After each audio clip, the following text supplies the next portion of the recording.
तो बच्चों आज हम करने वाले हैं क्लास 8 का चैप्टर शब्दकोश देखना। शब्दकोश देखना।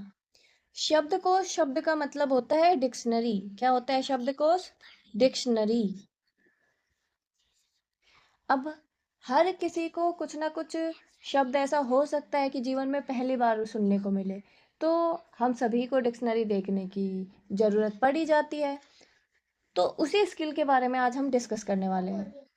जो हिंदी वर्णमाला होती है उसके अंदर जो शब्द गिवन होते हैं, हिंदी वर्णमाला में जो शब्द गिवन होते हैं उसी हिसाब से डिक्शनरी में भी होते हैं शब्द। यानी कि ए के बाद आ आता है, आ के बाद ई आते हैं, है ना। तो इसी तरीके से वर्णों के क्रम भी होते हैं डिक्शनरी में। तो बच्चों मैं आपको स्वरों का सबसे पहले ऑब्वियसली देखो स्वर से ही शुरू होती है ना हिंदी के वर्ण। तो शब्दकोश में भी हिंदी का जो वर्ण क्रम है यानी कि लेटर्स का ना जो तरीके से जिस तरीके से आएंगे वो आपको पता होना चाहिए। तो मैं आपको वही बता देती हूँ कि कैसे आते हैं। ओके, सबसे पहले आता है अंग। क्या आता है? अंग। इसके शब्द आएंगे हिंदी के अंदर। फिर उसके बाद ए, फिर आ, फिर छोटी, फिर बड़ी, फिर ऊ, फिर बड़ा ऊ, देन री, फिर ए, फिर आई, ओ, औ। इस तरीके से हिंदी की शब्दकोश में हिंदी की वर्ण क्रम होता है ये स्वरों का। इसके बाद शुरू होता है नंबर व्यंजनों का। व्यंजन वाले शब्द आएंगे। फिर व्यंजन वाले शब्द में सबसे पहले चलो हम लिख देते हैं व्यंजन। क्या है ये? व्यंजन। तो सबसे पहले व्यंजन में कै, खे, गे, फिर घे, डे। ये शब्द जब खत्म हो जाते हैं उसके बाद शुरू होता है चे, छे, जे, झे, ये। देन टे, ठे, फिर आएगा डे एंड ये वाला यही डे है। फिर day and with the dot also. Then ने। ये वाले शब्द आने के बाद फिर उसके बाद होता है ते, थे, दे, धे, ने वाले शब्द, जैसा हिंदी वर्णमाला में होता है एग्जैक्टली वैसा। तो वही लिख देते हैं हम। तो इस तरीके से हमारे व्यंजन होते हैं हिंदी में कै, खे, गे, घे, डे, चे, छे, जे, झे, ञे, टे, ठे, डे, ढे, ने, ते, थे, दे, धे, ने, पे, फे, बे, भे, में, ये, रे, ले, वे, शे, शे, शे, है। जब हमारे है वाले शब्द खत्म हो जाते हैं उसके बाद इनसे आगे वाले शब्द शुरू होते हैं। तो स्वर और व्यंजन का आप समझ ही गए होंगे कि किस प्रकार किस कर्म में हिंदी के शब्दकोश में वर्णों के कर्म होते हैं। जब हिंदी की डिक्शनरी हम उठाते हैं, फॉर एग्जाम्पल के लिए आप कैसे शुरू होने वाले शब्द देख रहे हो, मैं आपको समझाती हूँ। ये देखो, अगर आपने आरंभ किया कैसे शुरू होने वाले शब्दों को देखना, तो सबसे पहला जो शब्द मिलेगा वो इस तरीके से मिलेगा, कंगाल। यानी कि अंग वाला शब्द सबसे पहले है। ओके। फिर सिंपल ए अनार वाला। ओके। अंग वाला सबसे पहले, उसके बाद सिंपल ए वाला। तो यानी कि नेक्स्ट वर्ड जब ये अंग वाले खत्म हो जाएंगे तो अगला शब्द कौन सा आएगा? कैपूर। कौन सा शब्द आएगा? कपूर। एंड उसके बाद आ की मात्रा वाले शब्द आएंगे। ओके। जैसा कि मैंने यहाँ पर ऊपर स्वरों में बताया था। तो उसके बाद आएगा कपूर के बाद का, रा, वाश। तो आप समझ ही गए होंगे कि अंग पहले, फिर सिंपल ए, फिर आ की मात्रा वाले कै के साथ, फिर छोटी ई की मात्रा, तो इसलिए छोटी ई की मात्रा से बना शब्द हो गया किलकारी। तो ये शब्द आएगा। एंड उसके बाद बताओ बड़ी ई की मात्रा वाले शब्द, तो ऑब्वियसली हम वही लिखेंगे। तो ये आएगा कीर्ति, क्योंकि इसमें बड़ी ई की मात्रा है। और उसके बाद क्या आएगा? ऊ की मात्रा वाले। बड़ी ई की मात्रा खत्म होने के बाद ऑब्वियसली ऊ की मात्रा आएगा, लेकिन छोटे ऊ की मात्रा है इसलिए कुडना।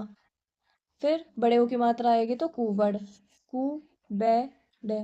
फिर री ऋषि की मात्रा वाले शब्द आएंगे तो इसलिए कृषि। ठीक है। एंड उसके बाद सोचो, री ऋषि के बाद ए डी आएगा ना, है ना। तो वही वाले मात्रा वाले शब्द आ जाएंगे, के, ने, दे, रे। फिर आई की मात्रा वाले शब्द, है ना। ये कैदी। क्या आएगा?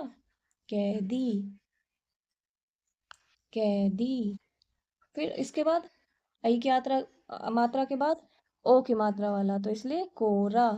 ओ की मात्रा के बाद ओ की मात्रा के बाद औ की मात्रा वाला शब्द, इसलिए कौतूहल। फिर फिर फिर उसके बाद ये जो होता है ना, रे, इस वाले शब्द आएंगे। एंड सबसे लास्ट में जब कै आधा हो जाएगा, क्योंकि हम पूरा क्या देख रहे हैं कि कै से शुरू होने वाले शब्द शब्दकोश में किस प्रकार आएंगे। तो इस तरीके के जब शब्द खत्म हो जाएंगे, फिर आधा कै वाले शब्द शुरू होंगे, जैसे कि क्या। इस तरीके के जब शब्द खत्म हो जाएंगे, तब का से खत्म होकर फिर खे की बारी आएगी। तो जो पूरी डिक्शनरी है, तो क्या आधा क वाले शब्द जैसे ही खत्म हो जाते हैं, उसके बाद नेक्स्ट व्यंजन शुरू होते हैं, और व्यंजन उसी प्रकार होंगे। सभी व्यंजन जैसा ही इस तरीके के क का मैंने आपको समझाया ना, वैसे ही ख होगा, वैसे ही ग होगा, ऐसे ही सब होंगे। फिर बात आती है संयुक्त अक्षरों की। अब संयुक्त अक्षर किस किस से मिलकर बने हैं, वो चीज हमें सीखना जरूरी है हिंदी के शब्दकोश को, अगर सही से उसके क्रम को समझना है। जैसे कि अक्षय त्रय ज्ञ, तो अक्षय क और शय से मिलकर बना है ना, क। तो ये क और आधा क वाला जो शब्द है, वो जहाँ पे खत्म होता है ना, वे, वो वाले जो शब्द खत्म हो जाएंगे ना, आधे क वाले, मतलब उसके बाद आएगा, क्योंकि ये एक अक्षय में भी क आधा ही है ना। तो इस तरीके से ध्यान में रखना है। आई थिंक ऐसे समझ में नहीं आया आपको, मैं अच्छा डिटेल से समझाती हूँ।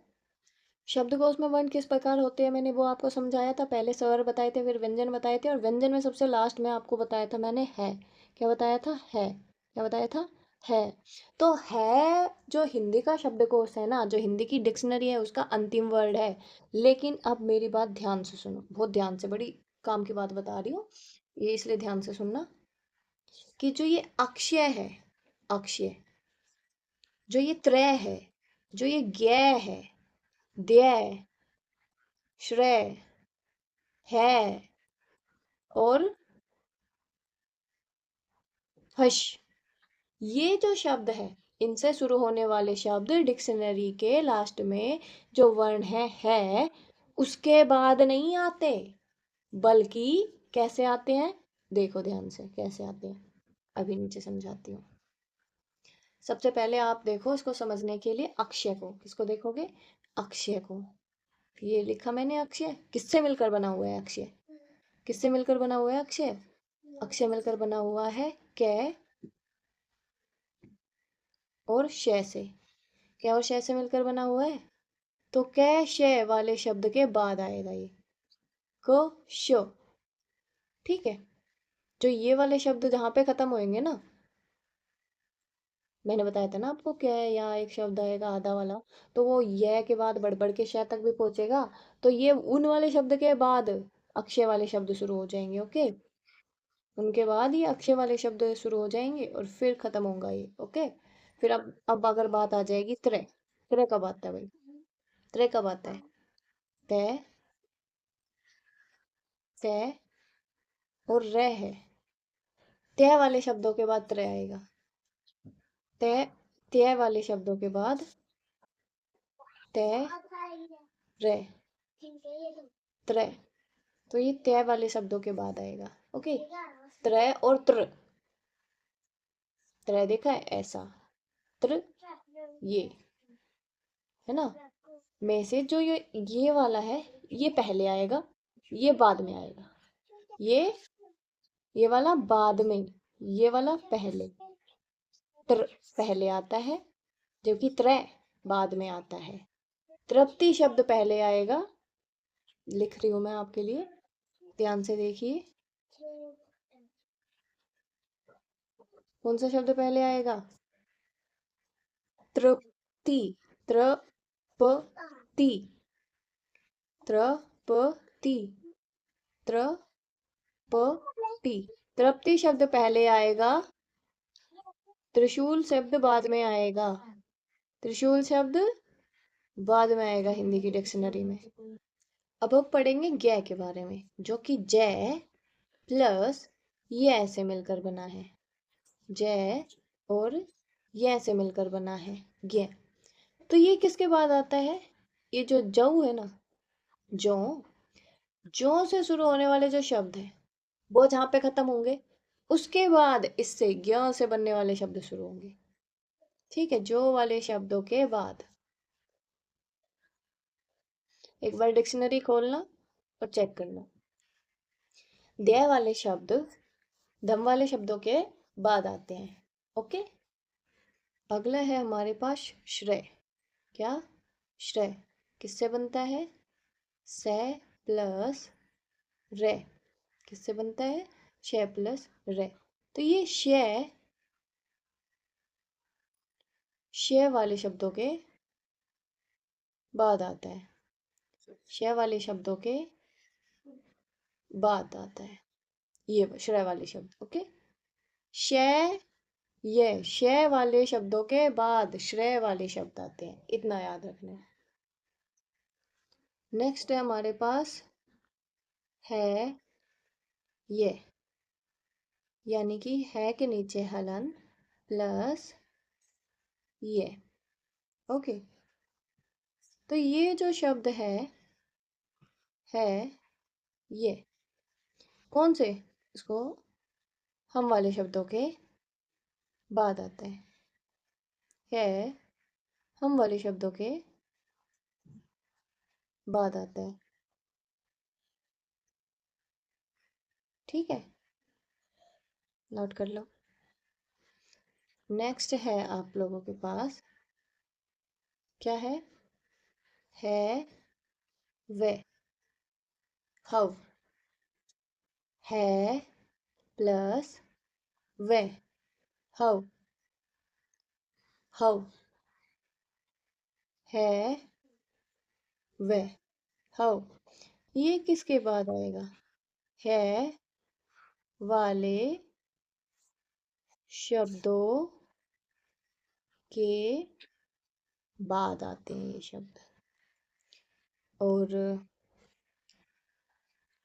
अणे, डे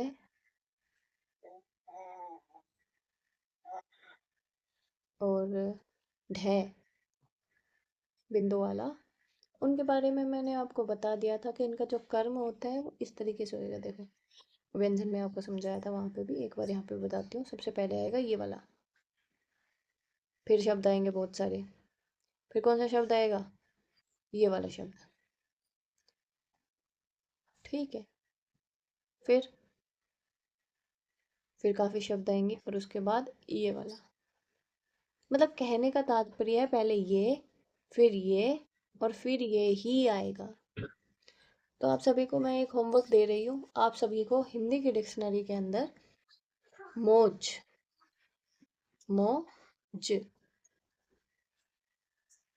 ये एक शब्द है, इसको ढूंढना है। ठीक है, दिस इज योर होमवर्क। तो जिन बच्चों को आता है वो पॉज करें इस वीडियो को और जाके एक बार सर्च कर ले, और जिनको नहीं अभी तक भी समझ में आया उनके लिए मैं आगे समझा देती हूँ। देखो, सबसे पहले हम जब व्यंजन पढ़ते हैं तो प फ ब भ म, यानी कि भय आता है पहले, फिर मैं आता है ना। तो भय वाले शब्द जहां पर खत्म हो रहे हैं उसके बाद मैं वाले शब्द शुरू होंगे। ये देखोगे, सबसे पहले मैं का पन्ना खोलोगे, तब मैं के पन्ने को पलटते जाओ पलटते जाओ पलटते जाओ, फिर आपको मिलेगा मऊ का पन्ना, ये वाला शब्द। ठीक है, उसके बाद कैसे शुरू होके कै खे गैड़ ए आ ऐसे शब्द शुरू होंगे और वो पहुंच जाएगा जय तक। तो इस तरीके से आप ढूंढ पाओगे मौज शब्द को हिंदी में। अब जय कहाँ पे होता है? देखो, आप चे छे जे झे ये करते हो ना, चे फिर छे फिर जय, जय छे जय। तो छह वाले शब्द मऊ के पीछे छ वाले शब्द जहां पर खत्म हो रहे हैं उसके बाद जय वाले शब्द शुरू होंगे ना। तो इसीलिए ये छह वाले शब्द के बाद होगा, मऊ के पीछे छह वाले शब्द के बाद आएगा जय। और जय पहला ही शब्द है, इसमें अ की ही मात्रा है तो इसलिए ये ही रहेगा। ठीक है, तो मिल जाएगा आपको। अगर हिंदी की डिक्शनरी में आपको मुहावरे देखने हैं तो मुहावरे का जो पहला शब्द है ना उसको ढूंढो हिंदी के डिक्शनरी के अंदर। सपोज करो कि आपको छाती पर मूंग दलना ये एक मुहावरा है, इसका मतलब पता करना है, तो आप छह शब्द को, छह अक्षर को ढूंढना शुरू करो। तो हमें ये मुहावरा ढूंढना है अपने डिक्शनरी के अंदर। छाती पर मूंग दलना, ये मुहावरा है, इसका मतलब हमें पता करना है। तो सबसे पहले डिक्शनरी में हम छह ढूंढेंगे। क्या ढूंढेंगे? छह छतरी वाले शब्द ढूंढेंगे डिक्शनरी के अंदर। ओके। फिर छह के बाद हमें जब ऐसे ही ए आ उ ये सब ढूंढते हुए छाती शब्द ढूंढना है। छाती, छाती शब्द आपको मिल जाएगा। उसके बाद छाती शब्द का अर्थ लिखा होगा वहां पर। फिर छाती को जोड़कर बनने वाले दूसरे शब्द दिए हुए होंगे। ठीक है। उसके बाद सबसे लास्ट में तो नहीं कह सकते मतलब, लेकिन जब छाती वाले सभी शब्द जो उससे जुड़ के बन रहे हैं वो खत्म हो जाते हैं, उसके बाद मुहावरे की बारी आती है। तो इसी प्रकार जो वर्णों का क्रम है वो बढ़ता जाएगा और पहुंचेगा छाती पर मूंग दलना, ऐसे पूरा लिखा होगा वहां पर। वहां पर आपको अर्थ मिल जाएगा कि घाट घाट का, इसका मतलब छाती पर मूंग डालना का मतलब परेशान करना। तो ऐसे आप ढूंढ सकते हैं दूसरे मुहावरे का मतलब, घाट घाट का पानी पीना, थाली का बैंगन एक्सेट्रा। ठीक है। तो वो सर्च करिए, और आपने कौन से मुहावरे ढूंढे हैं हिंदी शब्दकोश में वो मुझे कमेंट सेक्शन में बताइए। तो चलिए अब हम शुरू करते हैं। मैं से शुरू होने वाले शब्द किस प्रकार आपके डिक्शनरी में लिखे होंगे, क्या उनका मतलब होगा, तो एक बार डिटेल से देख लेते हैं। सभी शब्द नहीं करेंगे, सीरीज देखने के लिए हम एक एक को दोबारा से कर रहे हैं, तो ध्यान से पढ़िएगा मेरे साथ। पहला हमारा शब्द है मंचन। मंचन पुल्लिंग शब्द है ये, इसलिए यहाँ पर पुल्लिंग लिखा हुआ है। मंचन मतलब ये एक पुल्लिंग शब्द है। और मंचन का मतलब क्या होता है? इसका मतलब होता है स्टेज पर परफॉर्म करने वाला, मंच पर अभिनय करने वाला। मंच पर अभिनय करने वाला। अब इस लाइन का हम सेंटेंस में यूज कैसे करेंगे? बच्चों से इस एकांकी का मंचन कराएं। बच्चों से इस एकांकी का मंचन कराएं। बच्चों से इस एकांकी का मंचन कराएं। यह है पहला शब्द। मैंने आपको बोला था ना, अन्न। अन्न वाले शब्द सबसे पहले आएंगे, अंग वाले शब्द सबसे पहले आएंगे। तो वही आ रहे हैं। आ रहे कि नहीं आ रहे? आ रहे। तो इसके बाद क्या आएगा? इसके बाद है चंद्र बिंदु वाले शब्द, तो इसलिए मैं लिख रही हूँ आपके पास मंजार। ठीक है, ये लिखा। मंजार एक स्त्रीलिंग शब्द है, जिसका मतलब क्या होता है? जिसका मतलब होता है बिल्ली। मंजार का मतलब बी ले ली। मंजार मतलब बिल्ली। तो इसका हम सेंटेंस में कैसे यूज करेंगे? चूहे मंजार से बहुत डरते हैं। चूहे मंजार से बहुत डरते हैं, ये सेंटेंस हो जाएगा। उसके बाद मैंने आपको बताया था सिंपल ए से शुरू होने वाले शब्द हमारे शुरू होंगे। ठीक है। अंग के बाद ए होता है हिंदी की डिक्शनरी में। तो जैसा कि मैंने आपको बता ही दिया है कि अगला शब्द हमारा मकई होगा। ओके, क्योंकि ये ए है, इसमें सिर्फ ए की मात्रा है, तो इसलिए हमने लिख दिया मकई। मकई एक स्त्रीलिंग शब्द है, इसका मतलब होता है मक्का। इसका शब्द का मतलब है मक्का। तो इसके सेंटेंस कैसे बनाएंगे? मकई के आटे की रोटी बनाना थोड़ा कठिन है। मकई के आटे की रोटी बनाना थोड़ा कठिन है। मकई का दाना, यानी कि पॉपकॉर्न, मकई के दानों को भूनकर बनाते हैं। अब देखो, मैंने आपको ये बताया कि मकई शब्द आएगा। इसके बाद ध्यान से देखो, उसके बाद अगला शब्द है ना, कै। है ना, ये सेकंड नंबर का भी ध्यान में रखना है। कै है तो अगला शब्द आएगा आधे कै वाला। ओके, क्योंकि आधे कै वाला लास्ट में होता है सीरीज में चलते हुए, मतलब लास्ट में इसमें जो एंड होगा वो आधा कै के साथ होगा। तो मैं कै का रे, मक्कार। ये इसका मतलब होता है कपट, छली व्यक्ति। तो रवि की बात मत मानो, रवि की बात मत करो, वह बहुत ही मक्कार है। ओके। एंड इसके बाद क्या है? मकर करने वाला। क कह के नीचे न, तो ये वाला मैं कह रे। ओके। मकर करने वाला यानी शुरू करने से पहले ही मक्कारी करने वाला। अब ये आधा कह भी खत्म हो जाएगा, कह के नीचे रे भी खत्म हो जाएगा, तो उसके बाद मैं चे वाले शब्द शुरू होंगे। मैं चे। तो लिखते हैं हम नया शब्द जो इनके बाद आएगा। नया शब्द क्या आएगा फिर इनके बाद नया शब्द आएगा मैं च वा। क्या आएगा? मचुआ। जो कि एक पुल्लिंग शब्द है, यानी कि खटिया का पावा। जो खाट होती है उसका जो पाव होता है उसको बोलते हैं मचुआ। दादाजी की खटिया का मचुआ टूट गया, यानी कि खाट का पैर टूट गया। अब च के बाद च, छ, जय, जय, ये इस तरीके से अलग अलग शब्द आते रहेंगे। तो अगला शब्द आएगा जैसे मजदूरी। ठीक है। और जय के बाद जय के नीचे नुक्ता वाले शब्द। मजदूरी स्त्रीलिंग शब्द है, मजदूर का काम करने वाला है। वह मजदूरी करने वालों करके वह मजदूरी करके बच्चों का पालन पोषण कर रहे हैं। मजदूरी असल में एक और दूसरा मीनिंग भी होता है इस शब्द का। मजदूरी का मतलब होता है परिश्रम करने के बाद। जो मजदूर को आप पैसे देते हो वो उसकी मजदूरी होती है। मजदूर परिश्रम करने के बाद बदले में जो पैसे देता है वो उसकी मजदूरी होती है। तो ऐसे सेंटेंस हो सकते हैं कि आजकल मजदूरी बहुत ही बढ़ गई है। आजकल मजदूरी बहुत बढ़ गई है। इस तरीके के सेंटेंस हो सकते हैं। तो हमें चलना है वर्णमाला के हिसाब से आगे। जैसे जैसे वर्णमाला में अक्षर होते हैं वो तो करेंगे ही, और कुछ मैंने नियम आपको बताए। बाकी अगर आप अच्छे से पढ़ना चाहते हैं इसको तो एक बार डिक्शनरी से गो थ्रू हो जाइए और फिर ये टॉपिक पढ़िए, तो आपको ज़्यादा बेहतर तरीके से ये टॉपिक समझ में आएगा।